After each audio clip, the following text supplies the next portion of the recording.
енді ғана алып шығып дайындап жатырмын сокты. Бұл сокты енді жаңағындай сүйегінен ажыратып блендермен өткізіп алуға да болады. Бірақ менде морозильниктен шыққаннан кейін ол тастай болды. Ол ерігеннен кейін былжырайды, білесіздер. Сол себепті мен үстіне шамалы су құйып, бір ысытып алдым. Мынандай езілді енді. Осы езілді, шамалы енді суысын осы.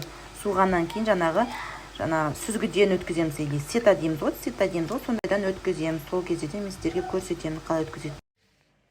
Міне жаңа бір шамалы ысытып алған өріктерім осылай жұмсарып, жылы болып тұр. Енді шамалы суды осылай құямын да, сосын мынандай жаңағындай електен өткіземін. Осылай барлығы өтеді. Сосын мынандай сүйектері, мынандай жіпшелері бәрі қалады. Маған көмекшім келді ол. Сосын осылай өткізіп аласыздар барлығын. Міне жаңағы електен өткізіп алған өріктер осылай болып шығады. Тап-таза, осындай әдемі болды. Міне барлық жаңағы өріктердің барлығын сеткіден өткізіп алдым, жаңағындай електен. Осылай болып шықты. Ал қалдықтары міне, қабықтары, нелері, сүйектері. Өздеріңіздің қалауларыңыз бойынша салаттар, рецепттерінде шығарамын. Қазір қантын салып алдым. Енді үстіне шамалы су құямын. Қатты сұйық қылып жібермеймін. Енді су құйып қайнатамын. Сенімді болу үшін енді жаңағы дайындаған ненің барлығын осылай су қосып араластырып қойдым.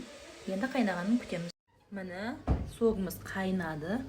Енді асықпай 20-25 минут осылай қайнау керек.